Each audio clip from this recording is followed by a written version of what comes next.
Assalamualaikum warahmatullahi wabarakatuh. Hari ini kita akan membahas materi tentang pelaporan segmen dan pusat investasi pada mata kuliah dasar akuntansi manajemen. Pertama, kita akan bahas tentang pusat investasi. Pusat investasi ini apa sih? Dia merupakan divisi yang bertanggung jawab pada investasi. Dia tugasnya adalah untuk mengatur investasi agar bisa menghasilkan keuntungan atau laba yang maksimal, ya, yang optimal, seoptimal mungkin gitu. Kemudian kewenangannya apa saja? Yaitu segala sesuatu yang berhubungan dengan pengelolaan laba, pengelolaan keuntungan, ya. Kemudian juga sesuatu yang menyangkut pengelolaan aset, karena aset biasanya digunakan untuk memperoleh laba, ya. Jadi dia kewenangannya adalah sesuatu yang menyangkut pengelolaan laba serta pengelolaan aset yang digunakan untuk menghasilkan laba. Itu kewenangannya. Kemudian, pusat investasi ini prestasinya diukur dengan membandingkan antara laba yang didapatkan oleh sebuah perusahaan dengan aset atau investasi yang digunakan oleh perusahaan. Jadi, saat dia mendapatkan laba yang tidak maksimal dengan aset atau investasi yang digunakan lumayan besar, berarti prestasinya dianggap masih kurang maksimal, ya, prestasi kerjanya si pusat investasi ini. Begitu. Kemudian, mengapa pusat investasi perlu dilakukan penilaian kinerja? Itu karena di dalam sebuah perusahaan dia sangat membutuhkan investor. Investor itu apa sih? Dia adalah orang yang menanamkan dananya atau orang yang menginvestasikan dananya untuk jalannya sebuah perusahaan. Jadi perusahaan membutuhkan orang-orang yang akan menanamkan dananya dalam perusahaan, gitu loh. Nah, kinerja pusat investasi ini perlu dinilai kenapa? Karena investor biasanya sebelum menanamkan dananya atau menginvestasikan dananya kepada sebuah perusahaan, dia harus melihat melihat informasi tentang perusahaan itu sendiri. Berapa labanya per tahun yang udah pernah dilewati, kan, berapa biaya operasional yang dipakai, dan banyak sekali faktor yang biasanya itu adalah salah satu untuk mengetahui kesehatan sebuah perusahaan itu adalah laporan keuangan. Jadi setiap investor sebelum dia menginvestasikan dananya ke sebuah perusahaan, dia melihat dulu laporan keuangannya, ya. Nah, jadi kenapa pusat investasi ini dinilai dulu kinerjanya? Karena dia sangat penting.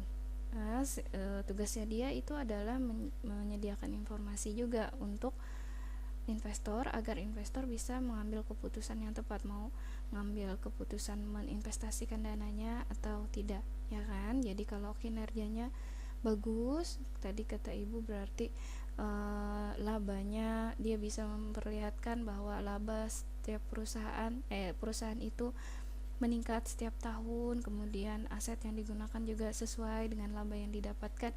Nah, berarti kan investor biasanya lumayan tertarik untuk menanamkan sahamnya atau menanamkan investasi dananya ke perusahaan itu. Kemudian tujuan yang kedua itu adalah untuk mengukur prestasi divisi pusat investasi ini sendiri sebagai kesatuan usaha yang berdiri sendiri, ya. Jadi dia berdiri sendiri, dia tidak dipengaruhi oleh siapapun, namun dia juga ada di dalam perusahaan itu, ya.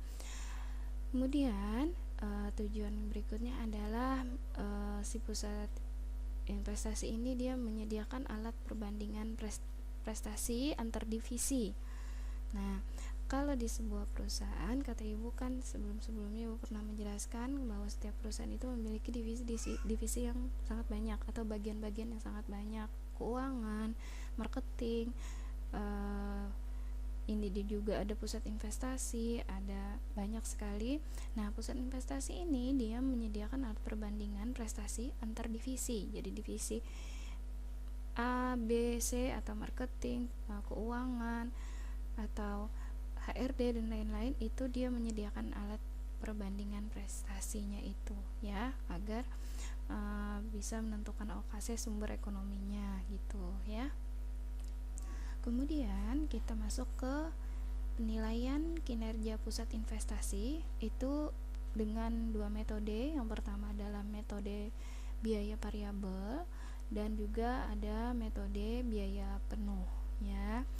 Kalau metode biaya variabel dan biaya penuh ini dia adalah metode perhitungan biaya yang sangat berkaitan dengan cara menentukan biaya produk itu ya. Kemudian perhitungan biaya variabel ini dia menekankan perbedaan antara biaya variabel dan biaya tetap pabrik. Jadi perhitungan biaya variabel ini benar-benar dia biaya variabel saja yang dihitungnya. Biaya variabel apa sih? Biaya variabel itu adalah biaya yang tidak tetap dikeluarkan oleh pabrik. Nah, di sini perhitungan biaya variabel hanya benar-benar biaya yang tidak tetap dikeluarkan saja yang dihitungnya, dan biaya tetap pabrik dia tidak menghitungnya. Nah, perhitungan biaya variabel ini disebut juga perhitungan biaya langsung ya, yang hanya membebankan biaya variabel pabrik ke produk ya itu. Kemudian biaya-biaya variabel ini dia apa saja sih? Yang diliputinya adalah bahan baku langsung, tenaga kerja langsung, dan overhead variabel. Jadi ada biaya langsung itu masuk ke biaya variabel. Kenapa? Karena biaya langsung itu adalah biaya-biaya yang mungkin hanya saat itu dipakainya, besok belum tentu. Jadi itu masuk dalam variabel ya. Jadi saat ini butuh ini, oh ya oke. Jadi misalnya tenaga kerja, saat ini kita butuh karena pabrik mungkin produksinya lebih banyak, jadi kita perlu tenaga kerja, jadi kita langsung nyari tenaga kerja, tapi dengan kontrak sampai produksi ini selesai saja. Besok saat tidak produksinya mungkin tidak begitu ini banyak, nah tenaga kerja langsungnya ini tidak dipakai dulu, nanti kalau dia produksi begitu banyak lagi akan diambil lagi tenaga kerja langsung. Nah di situ masuk ke biaya variabel karena dia tidak tetap tenaga kerjanya, saat dibutuhkan saja gitu. Kemudian perhitungan biaya absorpsi itu, atau biaya absorpsi ini kan biaya penuh, itu adalah membebankan semua biaya manufaktur pada produk, yaitu yang dicakupnya adalah bahan baku langsung, tenaga kerja langsung, overhead variabel, dan overhead tetap. Nah, di sini yang namanya penuh, biaya variabel plus biaya tetap dimasukkan ke biaya absorpsi ya, dan hal-hal yang menentukan biaya produk juga dimasukin, semua dimasukin, namanya juga penuh ya, jadi semuanya dimasukin. Oke, kemudian kita masuki ke perbedaan antara penilaian kinerja pusat investasi, metode biaya penuh dengan penilaian kinerja pusat investasi biaya variabel. Nah, ini perbedaannya. Kalau biaya penuh dia terdiri atas bahan baku langsung, biaya tenaga kerja langsung, biaya overheadnya ada yang tetap dan juga ada yang variabel. Nah, biaya periode terdiri atas beban penjualan dan beban administrasi ya. Kemudian biaya variabel itu dia terdiri atas biaya bahan baku langsung, biaya tenaga kerja langsung, dan biaya overhead variabel saja ya. Biaya periode terdiri atas beban penjualan, biaya overhead tetap, dan beban administrasi ya. Jadi pada biaya variabel, biaya overhead tetap itu dimasukkan ke biaya periode ya, sedangkan pada biaya penuh dia masuk ke si overhead tetap ini masuk ke biaya produk ya, di dalam biaya periode tidak dimasukin. Ini mereka itu perbedaannya ya, biaya penuh dan biaya variabel terletak pada penempatan biaya overhead tetap ya, harus kalian lihat itu perbedaannya. Kemudian ada laporan laba rugi dengan menggunakan biaya variabel dan absorpsi. Metode perhitungan biaya variabel dan absorpsi dapat mengakibatkan angka laba bersih yang berbeda. Ya, mengapa berbeda? Itu karena jumlah overhead tetap yang diakui sebagai beban kedua metode. Tadi kan si biaya penuh mengakui overheadnya itu sebagai biaya produk, sedangkan pada biaya variabel dia mengakui sebagai beban periode, ya kan, si overhead tetap ininya. Karena itu bebannya itu kan beda nih taruhannya mungkin, jadi nanti akan terjadi berperbedaan angka laba bersihnya ya. Kemudian beban penjualan dan beban administrasi itu selalu dikeluarkan dari laporan laba rugi dan tidak pernah muncul di neraca. Mengapa? Karena dia selalu, saat tadi ada perbedaan di depan, tadi kita membahas perbedaan biaya variabel dan absorpsi, si beban penjualan dan administrasi ini selalu masuk ke dalam beban periode ya. Oke. Hubungan antara produksi, penjualan, dan juga laba.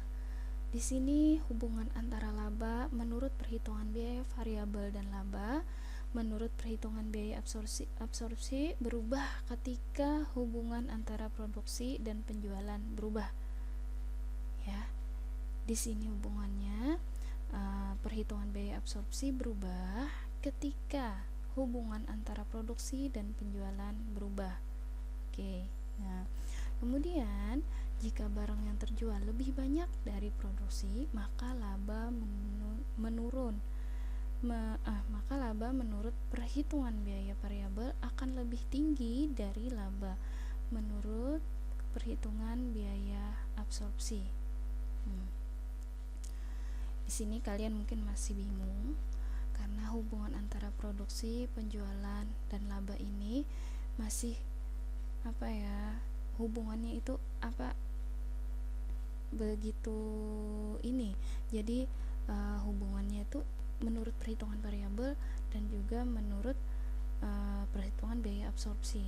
Nah, di situ kalau yang tadi kita bahas lagi ya, hubungan antara laba menurut perhitungan biaya variabel dan laba menurut perhitungan biaya absorpsi itu berubah ya kan, ketika hubungan antara produksi dan penjualan berubah. Itu dulu titiknya, saat produksi dan penjualan berubah. Jika barang yang terjual lebih banyak dari yang diproduksi, maka laba menurut perhitungan biaya variabel akan lebih tinggi dari laba menurut perhitungan biaya absorpsi. Jadi tadi kan hubungan antara produksi, penjualan, dan laba ini apa sih? Nah, hubungannya adalah saat produksi dan penjualan berubah, ya kan? Saat produksi perusahaan dan penjualan berubah, maka juga akan merubah perhitungan laba dari biaya variabel dan juga biaya absorpsi, ya kan? Nah, di sini jika barang yang terjual ternyata lebih banyak dari yang diproduksi, itu berarti kalau perhitungannya menurut biaya variabel, dia akan mendapatkan laba yang lebih tinggi jika barang yang terjual lebih banyak dari yang diproduksi.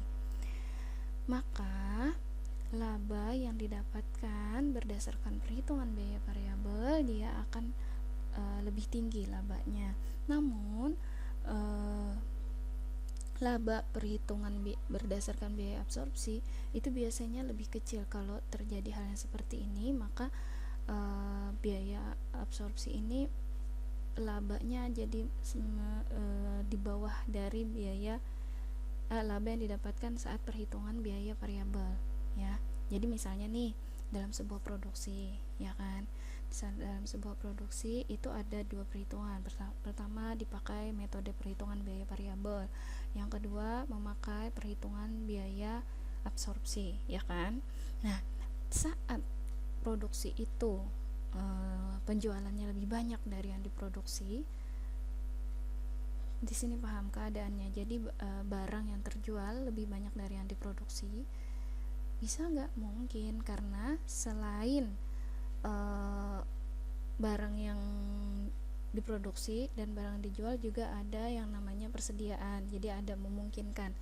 Oh, tidak mungkin misalnya kita hanya memproduksi 10, tidak mungkin menjual 20. Oh, mungkin saja selama persediaan masih ada, karena di dalam sebuah akuntansi selalu ada yang namanya persediaan awal, ya kan? Nah, persediaan awalnya mungkin saja ada 15, kemudian dia produksi lagi 10, akhirnya dia punya stok 25, kemudian ada penjualan 20. Berarti di sini keadaannya adalah barang yang terjual lebih banyak dari yang diproduksi 10, yang dijual 20, ya. Maka kalau menurut perhitungan biaya variabel, labanya lebih tinggi, ya. Misalnya labanya 10.000. Namun saat perhitungannya dengan metode biaya absorpsi, keuntungannya bisa nggak sampai 10.000. Kenapa itu terjadi? Karena tadi kembali ke perbedaan pengakuan biaya-biayanya. Ada overhead tetap, itu masuk ke biaya produksinya sih biaya penuh gitu kan. Nah, kalau di variabel dia benar-benar pure, yang diakui sebagai biayanya adalah sesuatu yang langsung, bahan baku langsung, tenaga kerja langsung, overhead langsung gitu. Itu kan yang diakuinya. Jadi perbedaan pengakuan bebannya, otomatis labanya berbeda karena laba itu didapatkan penjualan dikurangi beban kan, baru ketemu labanya, seperti itu. Kemudian di sini kita masuk ke pengertian penilaian kinerja menurut para ahli. Di sini sangat banyak pengertian-pengertiannya menurut Robert, menurut Otomo, Mundi, Dessler. Nah, kemudian kalian bisa baca itu. Kita masuk ke penilaian kinerja, dapat didefinisikan sebagai prosedur yang meliputi pertama penetapan standar kerja. Setiap perusahaan selalu memiliki standar kerja, ya. Nah, standar kerja ini apa sih? Standar kerja itu biasanya ada yang maaf, biasanya masuk ke SOP, standar operasional, ya, standar operasional perusahaan. Prosedur, SOP itu standar operasional prosedur. Jadi di situ ada penetapan standar kerja. Jadi misalnya dalam setiap bagian atau kita kerjanya di divisi mana, terus kita sebagai apa, kita tim apa, kita sendiri, itu dia ada sudah menguraikan SOP-nya. Saat kita masuk dalam sebuah perusahaan, biasanya kita selalu mendapatkan, pertama yang kita dapatkan setelah kita kita akan ditempatkan di sini, maka biasanya kita dikasihkan bagian HRD itu, ini SOP kamu, SOP standar kerja kamu. Jadi yang wajib, benar-benar wajib dikerjakan itu apa saja. Pertama apa, misalnya menyelesaikan tugas keuangan misalnya dengan baik, menghitung pajak atau apa. Nah, itu kan biasanya di bagian keuangan seperti itu, dia punya SOP, harus menyelesaikan itu. Selain yang wajib itu juga ada yang yang maksudnya yang harus dikerjakan juga gitu loh. Tidak hanya yang wajib kan, di dalam perusahaan itu tidak hanya yang benar-benar itu, namun ada juga kerja tambahan gitu, kerja tambahan di bawah yang mungkin akan dia kerjakan di saat pekerjaan wajibnya udah selesai, ya. Nah, penilaian kinerja aktual karyawan dalam hubungan dengan standar-standar yang telah ditetapkan. Jadi kinerja karyawan ini dia dinilai juga dengan standar-standar yang telah ditetapkan. Jadi hubungannya aktual karyawannya dalam hubungan dengan standar-standar yang telah ditetapkan. Jadi dia melihat, oh dia udah selesai nggak kerjanya dengan standarnya gitu. Ada penilaian kan, penilaian kinerja. Setelah SOP itu disediakan, dia akan dinilai kinerjanya. Biasanya perusahaan akan mulai dengan masa percobaan selama 3 bulan. Nah, disitulah masa penilaian kinerja. Gimana sih dia kerjanya? Bisa nggak? Sesuai nggak dengan SOP? Semua yang harus dilakukan dalam SOP itu udah benar-benar dia bisa nggak ngerjainnya, tepat waktu nggak, sesuai deadline nggak, itu yang dinilai. Nah, makanya saat 3 bulan pertama dia bisa melewati, maka bisa dia kemungkinan lanjut, entah nanti diangkat sebagai karyawan kontrak, diangkat sebagai karyawan tetap. Nah, itu tergantung dari keputusan perusahaan ya. Kemudian saat penilaian kinerja ini sudah dilaksanakan, maka perusahaan biasanya memberikan umpan balik kepada karyawan. Umpan balik ini apa sih? Bentuknya banyak bentuknya. Penghargaan, ya kan? Bisa jadi penghargaan. Dia ternyata jadi karyawan terbaik. Bisa, itu salah satu umpan balik. Bonus, ya. Biasanya dia dapat bonus kalau dia sudah benar-benar saat penilaian dia maksimal semua, dia bisa jadi dapat bonus, ya. Nah, kemudian atau saat dia harus mengerjakan kerjaannya lebih dari jam kerja yang seharusnya, maka dia akan diberikan uang lembur. Nah, itu adalah bentuk-bentuk umpan balik kepada karyawan.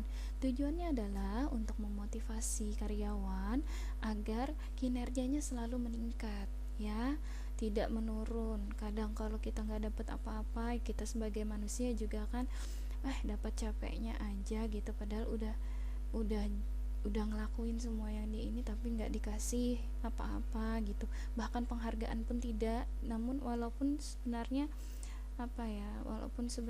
penghargaan itu tidak selalu dalam bentuk uang gitu loh, dalam bentuk apresiasi aja itu benar-benar berharga bagi seorang karyawan, ya. Nah, saat kita tidak mendapatkan itu, disitulah biasanya kinerja kita akan menurun, ya. Kemudian penilaian kinerja secara umum.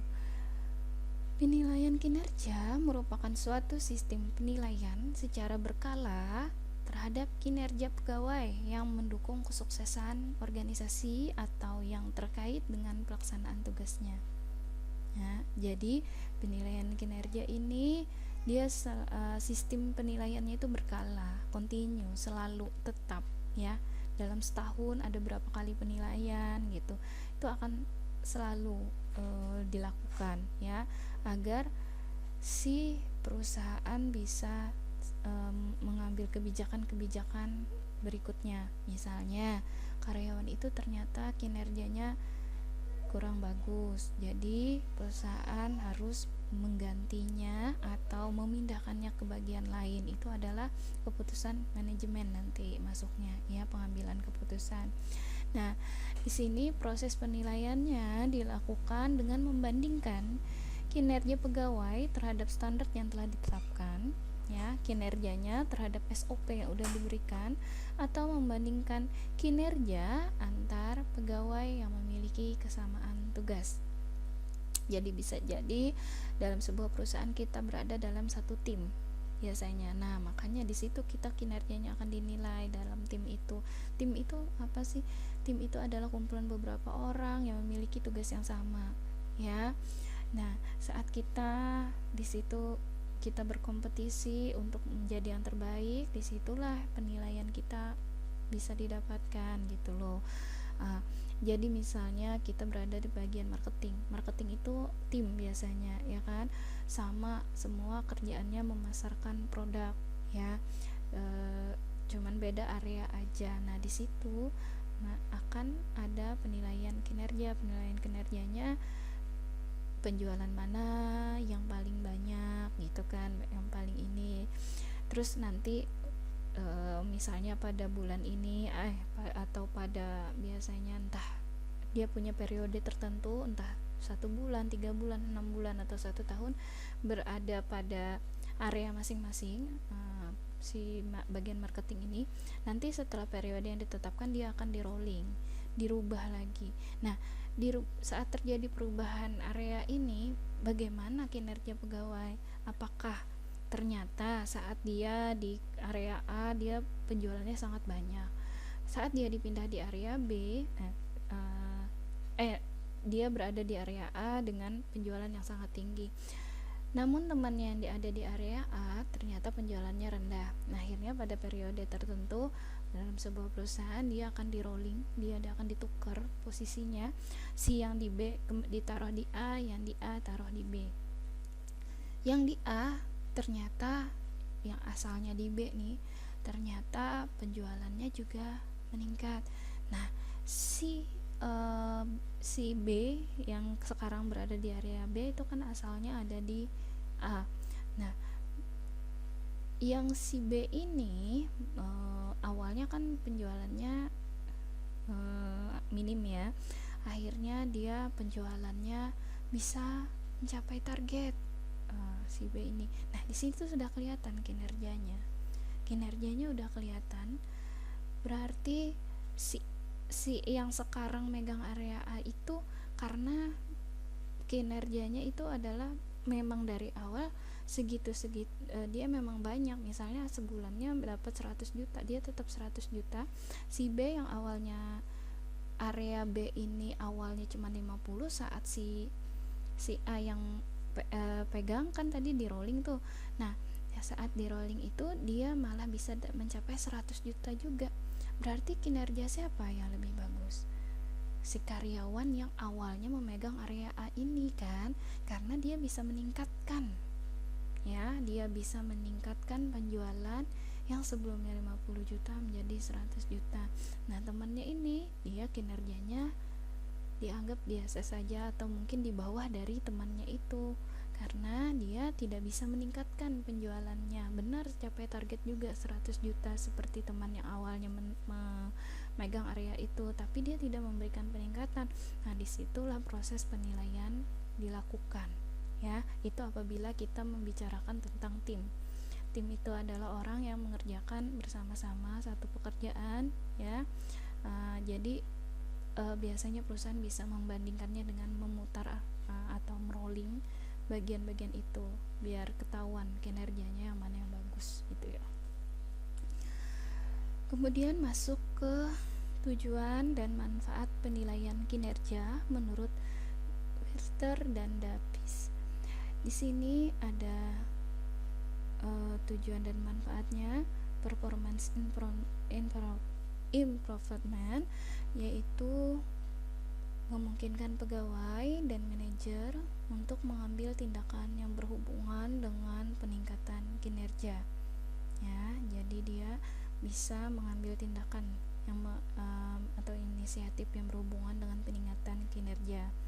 Kemudian compensation adjustment itu membantu para pengambil keputusan untuk menentukan siapa saja yang berhak menerima kenaikan gaji atau sebaliknya ya kan. Jadi tadi dia udah ada dapat penilaian kinerja, tujuan dan manfaatnya tuh untuk ini gitu loh poin-poinnya, untuk mengambil tindakan ya kan yang berhubungan dengan peningkatan kinerja tadi, misalnya ambil tindakannya rolling dulu deh, liatin gimana gitu loh. Kemudian kompensasinya yaitu siapa saja sih yang berhak menerima kenaikan gaji, siapa saja sih yang harusnya dapat kayak penalti, penurunan gaji, penurunan jabatan dan lain-lain, itu kan tergantung dari kinerjanya. Kemudian placement decision itu menentukan promosi, transfer, dan demotion. Jadi dia saat kinerjanya bagus dia akan dipromosikan ke bagian mana lagi ya kan. Itu kan untuk pasti tujuannya untuk meningkatkan kinerja si karyawan itu tadi gitu, untuk motivasi, atau ditransfer ke cabang mana gitu. Dia kan kalau perusahaan memiliki banyak cabang, tidak menutup kemungkinan saat kita berhasil di cabang ini kita akan ditransfer ke cabang lain ya. Kenapa? Ternyata cabang lain itu penjualannya rendah gitu loh, sedangkan kita nih selalu tinggi, maka di situ biasanya kita dipromosikan atau ditransfer ke cabang yang lain, itu disuruh suruh menghandle cabang itu, usahakan bisa mendapatkan keuntungan atau laba yang sama atau bahkan lebih besar dari cabang di sini gitu loh. Umpan balik feedback yang kita dapat, kenapa saat kita mau ditaruh di luar daerah, oh nanti kamu dipromosikan jadi kepala bagian ya, atau pimpinan apa, nanti kamu akan dapat tunjangan apa, nanti gajimu akan naik berapa. Di situ ada tawaran-tawaran yang akan diberikan oleh perusahaan ya. Kemudian ada training and development needs, itu mengevaluasi kebutuhan pelatihan dan pengembangan bagi pegawai agar kinerja mereka lebih optimal.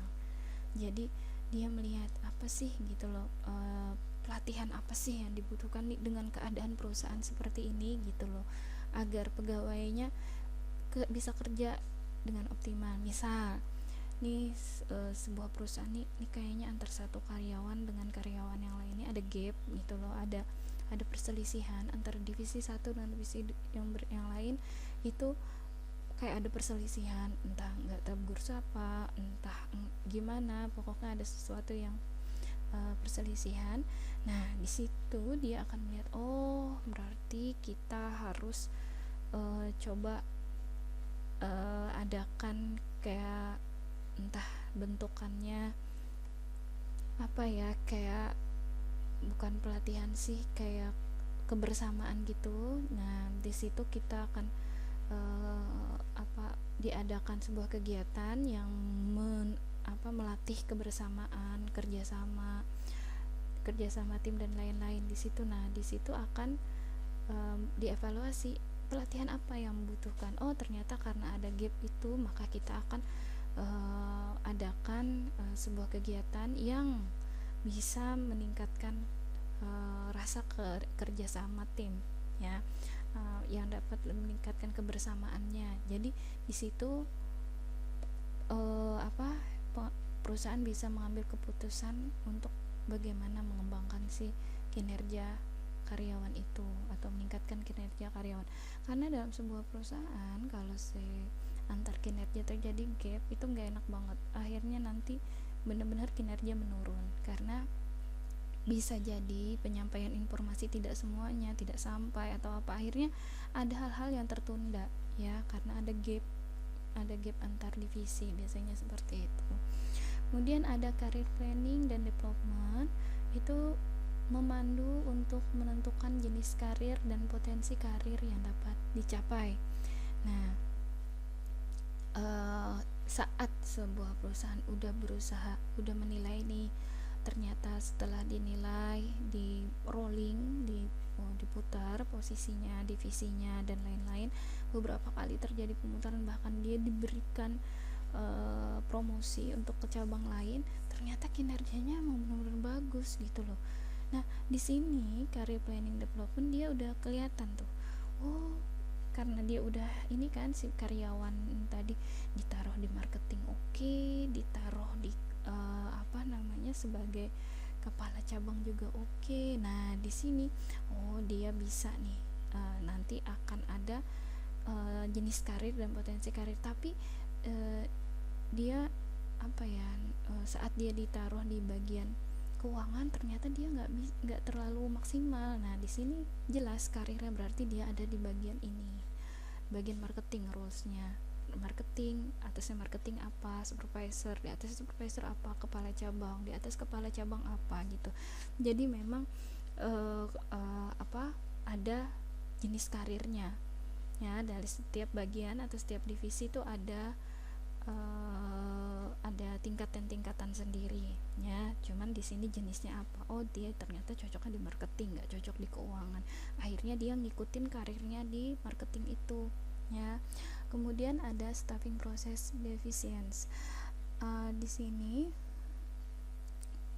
mempengaruhi prosedur perekrutan pegawai ya. Staffing process ini mempengaruhi prosedur perekrutan pegawai. Jadi dia prosedurnya apa saja sih, tes apa saja harus dilalui oleh pegawai baru gitu loh ya, berapa saja nilai yang dibutuhkan, yang harus dikumpulkan, karena biasanya saat memasuki sebuah perusahaan kita tidak hanya sendiri kandidatnya, pasti banyak kandidatnya, di situ poin-poinnya ditentukan ya. Kemudian informational inaccuracies and job design error, membantu menjelaskan apa saja kesalahan yang telah terjadi dalam manajemen sumber daya manusia (MSDM), terutama di bidang informasi, job analisis, job design, dan sistem informasi manajemen sumber daya manusia. Nah, di sini ada bagian itu, kemudian ada equal employment opportunity, itu menunjukkan bahwa placement decision tidak diskriminatif. Ya, jadi di sini tidak boleh placement decision ini atau penempatan karirnya ini diskriminatif karena dia keluarga si A, dia ditaruh di ini karena posisi yang di sini ini enak misalnya, atau di posisi si marketingnya enak, sering dapat bonus dan lain-lain, padahal dia passionnya atau dia bidangnya itu enggak di marketing, tapi karena dia anaknya siapa, saudaranya siapa, dia dipaksakan untuk itu apa, itu diskriminatif namanya. Jadi equal employment opportunity itu menunjukkan bahwa placement decision itu tidak diskriminatif. Kemudian ada external challenge. Kadang-kadang kinerja pegawai dipengaruhi oleh faktor eksternal seperti keluarga, keuangan pribadi, kesehatan, lain-lain, ya kan? Itu faktor-faktor eksternal. Biasanya faktor ini tidak terlalu nampak gitu loh. Namun terlihat itu saat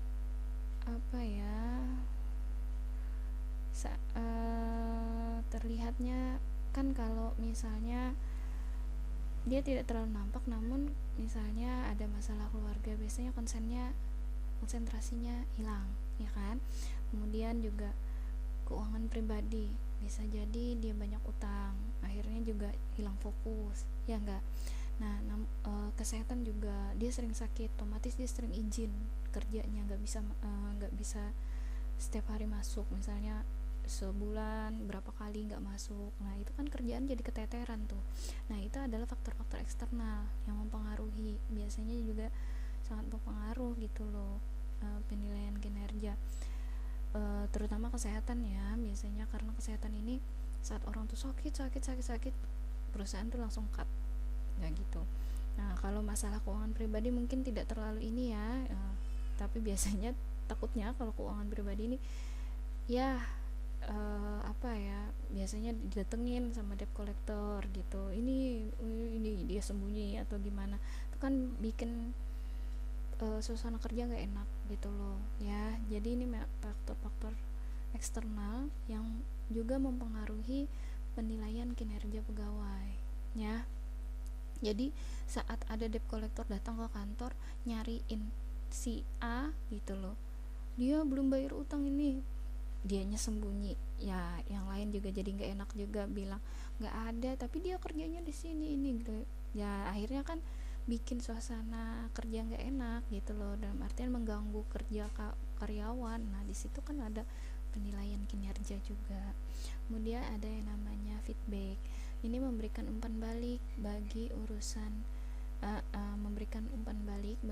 kepegawaian maupun bagi pegawai itu sendiri ya. Tadi kembali ke feedback, umpan balik, penghargaan atau apa, bisa jadi penghargaan saat karyawan kinerjanya nggak bagus, bisa jadi penurunan jabatan, bahkan pemecatan. Nah, itu adalah namanya feedback ya, untuk urusan kepegawaian itu. Kemudian ada tahap penyusunan penilaian kinerja. Tahapnya apa saja? Yang pertama, validity. Itu adalah keabsahan standar sesuai dengan jenis pekerjaan yang dinilai. Jadi sudah ada standarnya yang jelas gitu kan untuk jenis pekerjaan yang dinilai. Jadi jangan sampai penilaian kinerja bagian marketing dengan keuangan itu sama standarnya, itu salah. Karena apa? Karena mereka berbeda divisi, otomatis standar yang ditetapkan juga berbeda ya, sesuai dengan pekerjaannya. Keabsahan yang dimaksud di sini, standar tersebut memang benar-benar sesuai atau relevan dengan jenis pekerjaan yang dinilai tersebut ya. Oke. Di sini berarti udah bener-bener sesuai. Oh, bagian keuangan berarti yang dinilai utamanya apa? Ketelitiannya. Dia harus benar-benar teliti karena dia di keuangan. Marketing apa? Oh, kalau di marketing yang dinilai biasanya kefasihannya mendekati para para pelanggan atau customer, gimana sih dia bisa menarik perhatian gitu loh agar bisa membeli produk-produk yang dijual oleh perusahaan. Nah itu kan beda standarnya, yang satu ketelitian, yang satu kefasihan dalam menawarkan produk. Nah itu berbeda. Jadi validity ini keabsahan standarnya, benar nggak penilaiannya. Kalau marketing dinilai ketelitiannya gimana gitu loh, itu bukan faktor utama dalam marketing ya. Jadi memang benar-benar tahap penyusunan penilaiannya ini awalnya adalah dengan validity, disesuaikan dulu standarnya. Kemudian agreement itu persetujuan atau standar penilaian tersebut disetujui dan diterima oleh semua pegawai yang mendapat penilaian. Jadi kita nih ya, kita sebagai karyawan biasanya dikasih tahu, kamu ini SOP-mu, dari SOP-mu ini kamu akan dinilai. Jadi kita tahu, kita udah bisa nilai kita maunya dapat apa gitu. Oh berarti aku harus ngerjain ini gitu ya kan, agreement. Jadi agreement ini karyawan tuh udah tahu gitu loh standar penilaiannya. Kalau kita juga biasanya punya laporan. Jadi saat kita menyelesaikan ini kita laporkan pada targetnya selesai 2 hari, kita selesainya 1 hari, atau targetnya 2 hari kita selesainya 3 hari, itu ada bentuknya laporan ya. Jadi target itu udah kita udah bisa menghitung sendiri lah ibaratnya saat kita melihat target-target laporan kita itu. Wah bulan ini keteteran, wah bulan ini saat kita keteteran biasanya kita dipanggil, masalahmu apa, ada apa ya, tadi faktor-faktor eksternal. Lagi ada masalah keluarga, atau lagi ada ini kepikiran, ini ada kreditan yang belum terbayar atau apa gitulah ya. Nah di sini ada agreement. Jadi karyawan benar-benar tahu bagian mana yang dinilai, misalnya seperti itu.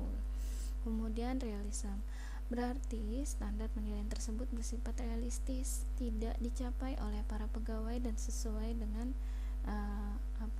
dengan kemampuan pegawai. Maksudnya penilaian tersebut realistis, dapat dicapai oleh pegawai dan sesuai dengan kemampuan pegawai. Misal sebuah area, misalnya bagian marketing, sebuah area itu sepi sekali ya, di desa di ujung gitu misalnya, sepi pula, orang-orang yang cuma kerjanya bertani, tapi kita harus memasarkan mobil, kira-kira realistis tidak kan. Nah di sini harus realistisnya dapat. Kalau di ujung pulau atau di ujung desa atau tapi yang dikerjakan adalah tambang, bisa jadi kita menawarkan mobil, bahkan alat berat pun sangat mungkin kita tawarkan, itu sangat laku di sana ya kan. Di saat kita menawarkan mobil untuk area ujung yang kerjaan sebagian besarnya adalah hanya bertani, berkebun, itu mungkin tidak realistis gitu loh ya. Bisa mungkin laku tapi nggak banyak gitu ya. Mungkin ada 1-2 orang dalam desa itu yang bisa beli mobil, tapi tidak banyak gitu. Nah itu namanya bisa realistisnya dilihat dari situ. Kemudian objectivity, itu standar bersifat objektif, adil ya, mampu mencerminkan keadaan yang sebenarnya tanpa menambah atau mengurangi kenyataan ya, dan sulit untuk dipengaruhi oleh bias-bias penilai. Nah jadi benar-benar harus objektif tahap penyusunannya. Kemudian ada metode penilaian kinerja.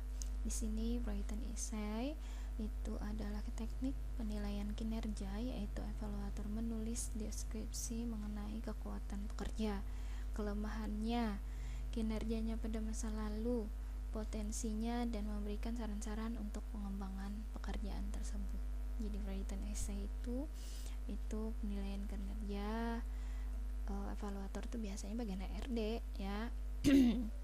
Dia menulis, kamu kelebihannya kerjanya cekatan, ya kan, cepat. Kelemahannya kurang teliti, ya. Kinerja pada masa lalu dia udah berpengalaman kerja di bagian ini pada perusahaan ini. Nah, potensinya apa? Karena dia cekatan ini, dia masih bisa kita maksimalkan pekerjaannya, namun tetap harus kita awasi karena kembali ke kelemahannya, dia masih kurang teliti. Nah, itu kan potensinya dia bisa diberikan pekerjaan yang lebih banyak, dia bisa mendapatkan jabatan yang lebih tinggi, namun sarannya adalah dia tetap harus didampingi, atau sarannya dia harus tetap diawasi, ya. Dia tidak bisa diberikan wewenang sebagai pimpinan karena kembali dia kurang teliti gitu. Nah, kecuali nanti ketelitiannya itu nanti teruji lagi terus menerus berdasarkan waktu. Nah, saat kelemahannya semakin berkurang, maka dia bisa karirnya meningkat terus gitu loh ya. Dia memberikan saran untuk pengembangan pekerja tersebut atau karyawan tersebut. Critical incidence itu teknik penilaian kinerja, yaitu evaluator mencatat mengenai apa saja perilaku atau pencapaian terbaik dan terburuknya sebuah pegawai. Nah, ini critical incidence. Jadi penilaiannya selain tadi written exercise, juga ada pencapaian tertinggi dengan pencapaian terburuknya seorang karyawan itu akan dicatat.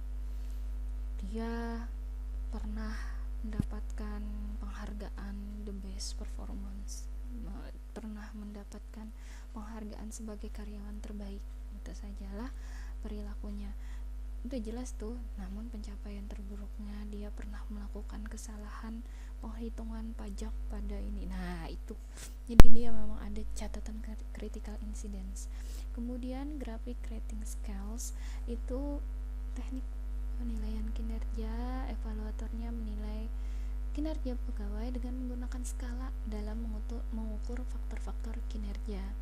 Jadi ada faktor-faktor tadi, kemudian diukur berdasarkan skala atau grafik ya, dimasukin kan nilai yang udah dibuat tadi tinggal dibuat dalam grafik gitu. Kemudian ada behaviorally unsure rating scales. Ini teknik penilaian kinerja yang evaluator menilai pegawai berdasarkan beberapa jenis perilaku kerja yang mencerminkan dimensi kerja dan membuat skalanya ya. Jadi penilaiannya berdasarkan jenis perilaku kerjanya gimana gitu ya, si perilaku kerja si pegawai itu. Nah, jadi dia menilainya dari situ. Bisa jadi kan kerjanya cepat gitu loh, teliti, cuma kadang dianya bisa jadi dianya dalam berpakaian kurang rapi, atau dalam berbicara atau penyampaian ke orang lain itu bahasa yang digunakan tidak pas atau sedikit kasar atau gimana. Nah, itu adalah penilaian jenis perilaku kerjanya gitu ya. Kemudian multi-person comparison itu teknik penilaian kinerja di mana seorang pegawai dibandingkan dengan rekan kerjanya. Biasanya dilakukan oleh supervisor. Nah, ini sangat berguna untuk menentukan kenaikan gaji, menentukan promosi dan penghargaan perusahaan. Ya, jadi dia dibandingkan dengan rekan kerjanya karena tim tadi ya kan. Kembali tadi dia dinilai, oh ternyata hasil yang didapat seperti ini, si A ini dia nilainya berapa, si B nilainya berapa. Kemudian manajemen by objectivities. Metode ini merupakan penilaian kinerja, yaitu pegawai dinilai berdasarkan pencapaiannya atas tujuan-tujuan spesifik yang telah ditentukan sebelumnya. Nah, di sini pegawai penilaiannya berdasarkan pencapaian atau SOP, tujuan spesifiknya. SOP itu kan kerjaan utamanya, jadi dia pencapaiannya lebih atau gimana gitu, dilihatnya dari benar-benar SOP-nya, dia ngerjain yang wajib-wajibnya itu gimana, targetnya udah sesuai tidak. Nah di situ jadi manajemen by objectivities, dia melihat berdasarkan pencapaiannya ya. Kemudian ada yang namanya proses penyusunan penilaian kinerja. Yang pertama itu menggali terlebih dahulu tujuan yang ingin dicapai oleh sebuah perusahaan ya. Ini penting karena saat kita tahu tujuan perusahaan itu apa, maka kita akan mudah menentukan desain penilaian kinerjanya ya. Oh, di sini ternyata tujuannya adalah pemasaran. Oh, di sini perusahaannya selain pemasaran apa sih gitu loh. Oh, jasa. Nah, di situ kan beda desain penilaian kinerja. Kalau saat perusahaan itu bergerak di bidang jasa, berarti dia kinerja pegawainya lebih ke pelayanan ya kan. Namun marketing, dia penilaian kinerjanya lebih ke kecakapan, seperti itu ya. Nah jadi tergantung pertama yang harus diketahui itu dulu tujuan perusahaan yang ingin dicapai itu apa, dia perusahaan akan bergerak di bidang apa ya. Jadi di situ dulu utama, yang pertama harus dilakukan untuk menyusun penilaian kinerja yang seharusnya seperti apa. Kemudian yang kedua, menetapkan standar yang diharapkan oleh dari suatu jabatan, sehingga akan diketahui apa saja yang akan diukur dalam penilaian kinerja ya. Standarnya untuk jabatan ini apa ya, jadi udah bisa diukur penilaian kinerjanya. Dimensi-dimensi tersebut tentunya harus sangat terkait dengan pelaksanaan tugas dan jabatan itu ya. Kembali harus sesuai ya, yang harus dinilai dengan yang dikerjakan harus sesuai ya. Langkah berikutnya adalah melakukan penilaian kinerja terhadap pegawai yang menduduki suatu jabatan. Penilaian kinerja ini dilakukan oleh atasan saja ya, atau dengan sistem 360 derajat namanya. Penilaian dengan sistem ini itu adalah penilaian satu pegawai dilakukan oleh atasan atau rekan kerja yang sejajar atau setingkat dan juga bawahannya ya. Jadi misalnya penilaian 360 derajat ini dari berbagai pihak, dari atasan, rekan kerja dan bawahannya. Misal penilaian kinerja dosen. Penilaian kinerja dosen itu dari mana gitu loh. Oh, dari atasannya siapa, bisa jadi direktur, bisa jadi kaprodi, kajur, itu kan atasannya dosen ya kan. Nah rekan kerjanya dosen siapa ya, dosen-dosen yang lain ya kan. Dosen-dosen yang lain adalah rekan kerja yang sejajar atau setingkat. Nah dosen punya bawahan tidak? Oh tidak punya bawahan, tapi dia punya mahasiswa. Makanya kalian juga disuruh menilai dosen-dosen itu ya kan, karena ya ini untuk penilaian kinerja. Jadi setiap dosen, setiap tenaga kependidikan juga yang selain dosen kan juga dinilai. Kita ada periodenya, periode penilaiannya entah 1 semester, entah 1 tahun, 1 semester ya kita ya. Kalian disuruh ngisi angket itu kan setelah UAS. Nah itu per semester kita nanti ada penilaiannya. Siapa sih yang yang mengumpulkan penilaian ini? Kalau di sini, kalau di tempat kita di Poltek Politala ini biasanya yang mengumpulkan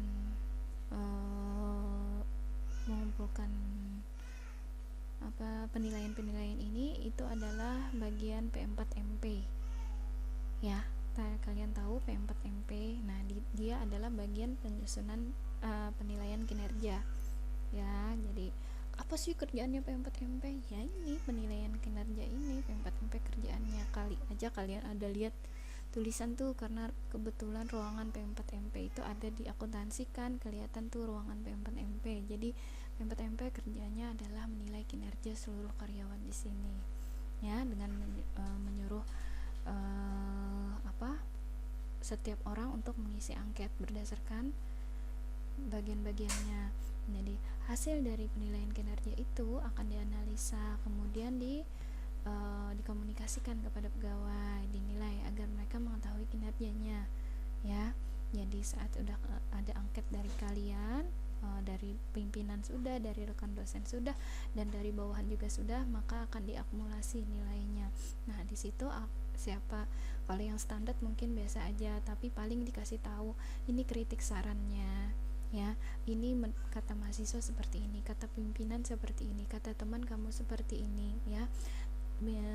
Mungkin akan bisa diperbaiki selanjutnya itu menjadi yang seperti ini, seperti ini, seperti ini. Jadi memang hasilnya dianalisa, kemudian dikomunikasikan ke pegawai yang bersangkutan, seperti itu, ya. Penilaian kinerja investasi pusat menggunakan metode ROI, Return on Investment. Ya, ini ada pengertian berdasarkan para ahli. ROI itu bentuk dari rasio profitabilitas yang dimaksudkan dapat mengukur kemampuan perusahaan dengan keseluruhan dana yang ditanamkan dalam aktiva yang digunakan untuk operasi perusahaan untuk menghasilkan keuntungan. Itu menurut Munawir. Namun menurut Abdullah, ROI ini adalah digunakan untuk mengukur kemampuan perusahaan untuk menghasilkan keuntungan, ya, kemampuan untuk mendapatkan keuntungan dengan menggunakan seluruh aktiva yang dimiliki. Nah, menurut Abdullah ini bahasanya lebih mudah untuk dipahami, ya. Jadi kemampuan perusahaan untuk menghasilkan laba dengan menggunakan seluruh aktiva yang dimilikinya. Oke. Kemudian kita masuk ke kelebihan ROI.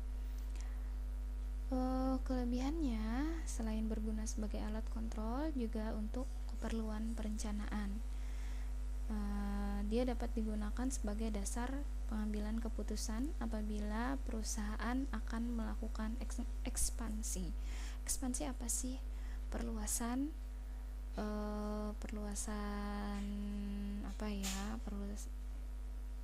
ekspansi itu kayak perluasan perusahaan, entah nanti di bagian area, entah nanti dia di bagian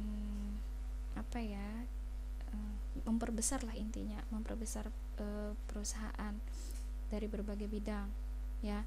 Entah yang awalnya hanya marketing, akhirnya dia menyediakan jasa juga, gitu loh. Ekspansi adalah perluasan sebuah perusahaan. Kemudian ROI juga digunakan sebagai alat ukur profitabilitas dari masing-masing produk yang dihasilkan. Itu dengan sistemnya biaya produksi yang baik, maka modal dan biaya yang dapat dialokasikan ke dalam produk yang dihasilkan oleh perusahaan sehingga dapat dihitung masing-masing, ya. Sistem biaya produksi yang baik, maka modal dan biaya yang dialokasikan ke dalam produk yang dihasilkan oleh perusahaan dapat dihitung masing-masing, gitu ya. Nah, jadi kegunaan ROI yang selanjutnya yang paling prinsip itu adalah efisiensi penggunaan modal, ya, efisiensi produk dan juga efisiensi penjualan yang dapat dicapai apabila perusahaan telah melakukan praktik akuntansi secara benar, ya, yaitu dengan mematuhi sistem dan prinsip akuntansi yang ada. Nah, jadi dia perhitungan, udah masuk ke perhitungan. Kalau yang pertama kita ngomong manajemen, kalau ROI udah masuk ke perhitungannya. Kelemahan ROI mengingat praktek akuntansi dalam perusahaan seringkali berbeda, maka kelemahan prinsip yang dihadapi adalah kesulitan dalam membandingkan rate of return suatu perusahaan dengan perusahaan lain, ya. Jadi praktek akuntansi dalam sebuah perusahaan itu beda antar perusahaan A, B, C, ya. uh, praktek akuntansi dan perusahaannya itu berbeda-beda dalam sebuah perusahaan. Jadi kita tidak bisa membandingkan gitu loh antara satu perusahaan dengan perusahaan lain. Bisa selama perusahaan itu sebenarnya bisa selama perusahaan itu bergerak di bidang yang sama. Kalau tidak, kalau bidangnya berbeda, otomatis tidak bisa kita membandingkannya ya. Jadi misalnya perusahaan manufaktur, oh sama-sama perusahaan manufaktur, oh perusahaan farmasi, oh sama-sama perusahaan farmasi, pembandingnya bisa kita memakai ROI ya. Tapi ya tadi catatannya perusahaannya memiliki bidang yang sama, karena apabila bidangnya berbeda maka dia tidak bisa dibandingkan dengan ROI. Dengan menggunakan analisis rate of return atau return on investment, tidak dapat dipakai itu saja untuk membandingkan dua perusahaan atau lebih dengan memperoleh hasil yang memuaskan. Jadi memang benar-benar tidak hanya ROI yang bisa digunakan, tapi juga ada rasio-rasio lain nanti yang harus mendampingi ROI ya, karena profitabilitas itu bisa pertumbuhan laba lah. Profitabilitas bisa artinya pertumbuhan laba, kesehatan perusahaan, kinerja keuangan, itu masuk ke profitabilitas namanya, dimana dapat laba perhitungannya, dimana saat perusahaan menanamkan investasi sekian dia mendapatkan laba yang sekian, itu adalah pengukurannya ya. Jadi tidak hanya ROI yang mengukur itu, namun banyak rasio-rasio lain. Nah, kelemahannya ini kembali ROI dia tidak dapat membandingkan perusahaan-perusahaan yang berbeda bidang ya. Kemudian rumus ROI ini bisa laba operasi dibagi dengan aktiva operasi rata-rata ya. Aktiva operasi rata-rata ini di laporan keuangan di bagian mana sih gitu kan, pasti kalian bingung, apalagi seperti kalian masih belum familiar melihat laporan keuangan. Nah, di laporan keuangan itu ada aktiva, namanya aktiva operasi saja biasanya. Aktiva operasi sekian juta, sekian miliar, sekian triliun gitu. Nah, aktiva operasi itu kan sudah dalam bentuk nih, dalam bentuk maksudnya nominal rupiah misalnya, seperti itu. Bagaimana cara menghitung aktiva operasi rata-rata? Nah, maka aktiva operasi rata-rata ini dihitungnya dengan aktiva operasi awal tahun ditambah aktiva operasi akhir tahun, ditambahkan ya, kemudian dibagi 2, itu aktiva operasi rata-rata. Tapi biasanya laporan keuangan itu dibuat pada saat akhir tahun saja. Bagaimana cara mengetahui aktiva operasi di awal tahun? Aktiva operasi awal tahun itu adalah sama dengan aktiva operasi akhir tahun pada laporan keuangan tahun sebelumnya ya.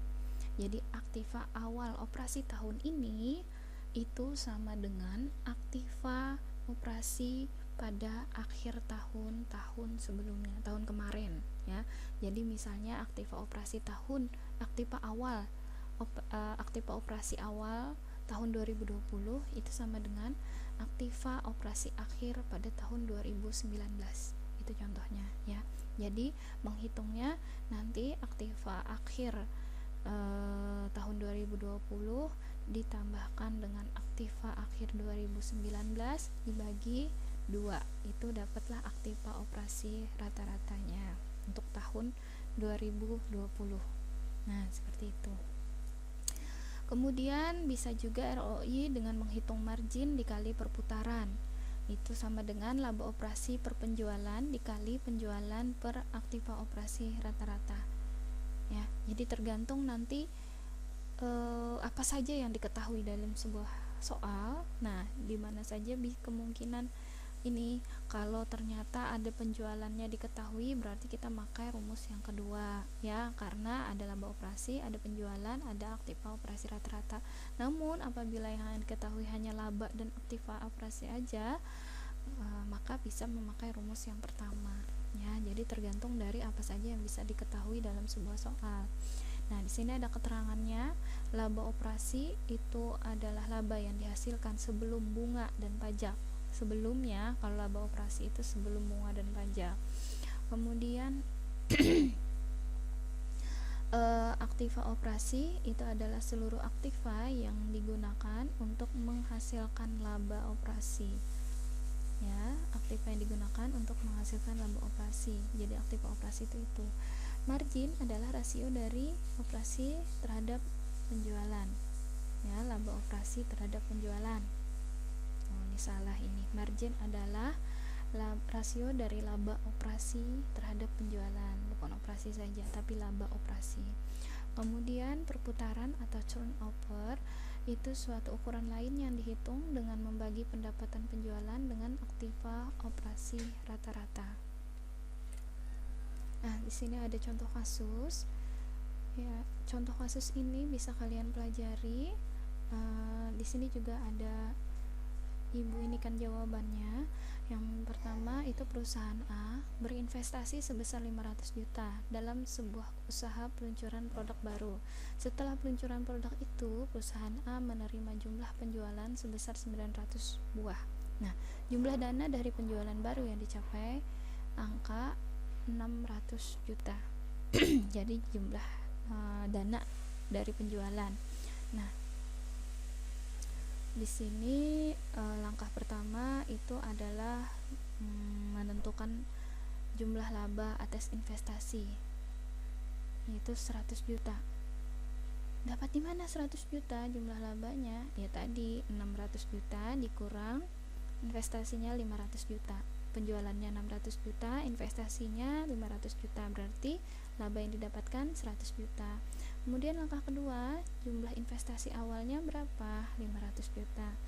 Langkah ketiga, menyusun persamaannya. Laba bersih setelah pajak dibagi total aktiva dikali 100%. Laba investasinya adalah 600 juta dikurang 500 juta dibagi 500 juta. Ya kan? Labanya tadi kan 100 juta ini 600 dikurang 500. Ya kan? Dapatlah 100 juta dibagi total aktiva. Total aktiva itu biasanya bisa juga diistilahkan dengan investasinya. Aset sama dengan investasi, ya. Jadi aset itu aktiva, ya kan? Total aktiva, aset, aktiva itu adalah investasi. Jadi ada 3 istilah itu yang mungkin dalam setiap soal itu berbeda, tinggal kalian memahaminya saja. Oh, di sini rumusnya total aktiva, kita baca soalnya nggak ada cerita total aktiva. Oh, ternyata total aktiva itu sama dengan investasi. Atau rumusnya tapi total aset, ya sama saja. Investasi juga sama juga dengan aktiva. Jadi itu hanya perbedaan istilah-istilah saja, ya. Jadi di sini jawabannya berapa? 20% ROI-nya. Ini ada contoh kasus 2. Nah, contoh kasus kedua ini bisa kalian ketahui harga jual ada, harga produksi ada, investasi dana juga ada. Investasi dana sama dengan apa tadi? Sama dengan aset atau sama dengan aktiva. Nah, itu ya, sewa tempat, gaji pegawai, biaya lain-lain. Nah, target minimal penjualan sebanyak 30 piring setiap harinya. Itu target yang udah ditentukan. Berapa BUP, PBP dan ROI-nya? Nah, di sini jumlah pengeluaran per hari, ya, sewa tempat, gaji pegawai, biaya lain-lain, total investasi dan total pengeluaran itu bisa dihitung. Sewa tempat dia 10 juta, kita harus membaginya ke 366 hari, 365 hari, 360 hari, terserah. Biasanya sih standarnya 360, ya, tapi di sini di contoh ini hitungnya 366, mungkin supaya tidak ganjil nominal uangnya, jadi dia membaginya 366 hari. Tapi biasanya kalau ibu sih pembaginya kalau tidak 360 ya 365. Nah, kemudian gaji pegawai itu kan dia per bulan. Nah, akhirnya bisa dibagi dengan 30 hari standarnya, walaupun ada bulan yang ada 28, ada 29, ada yang 31, ada juga 30. Kita standarnya adalah 30. Nah, total investasi itu total investasi itu ya di sini 365 hari. Jadi kita bagi investasinya tadi 50 juta. Jadi kita bagi 365, dapatnya segitu. Oh ya, biaya lain-lain ini juga ada kesalahan nih. 500 juta. Ya, salah, 500.000. Maaf. 500.000 itu dibagi 30 hari. Ya, sebenarnya dibagi itu kurang tanda baginya. Kemudian total pengeluaran per harinya 232.000 per hari. Itu total pengeluaran. Maka untuk BEP-nya laba per piring, BEP itu laba per piring sama dengan harga jual dikurang harga produksi, ya. Jadi 15.000 dikurang 5.000 sama dengan 10.000. Dengan laba sejumlah tersebut, BEP sama dengan 232.000, ya kan. Total pengeluarannya dibagi 10.000 itu laba per piringnya, sama dengan 23 piring.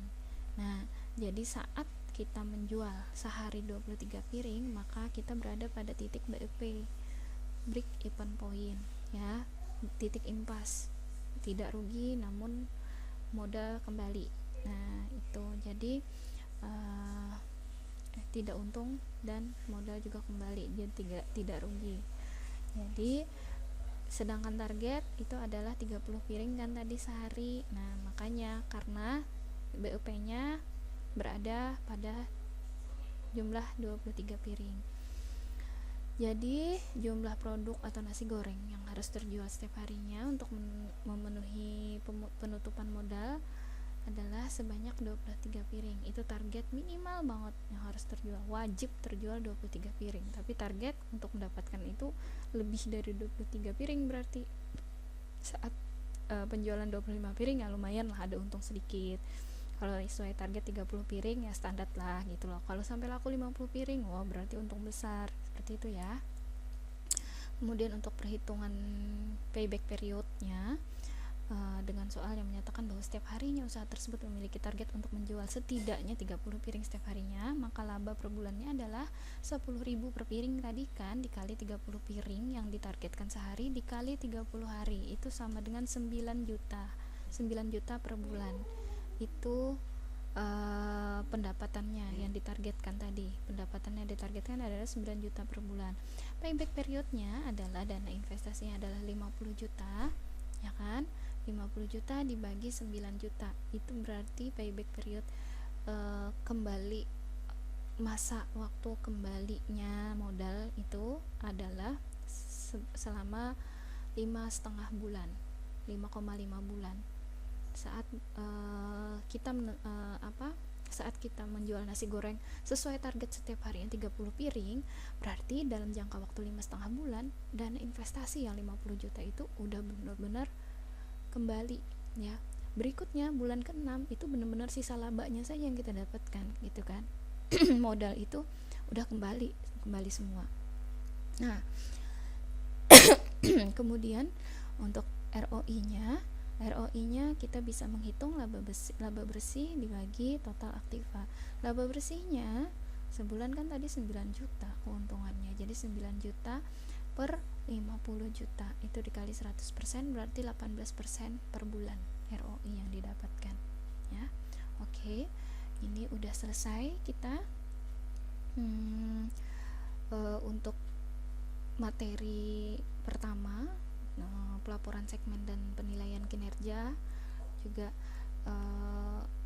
penilaian kinerja pusat investasi. Di sini udah selesai, kita bahas lagi nanti dengan materi selanjutnya. Untuk saat ini kalian sisa pelajari saja. Kalau ada yang ditanyakan nanti bisa kita diskusikan di forum diskusi. Terima kasih banyak atas segala perhatian kalian. Ibu akhiri sampai di sini. Assalamualaikum warahmatullahi wabarakatuh.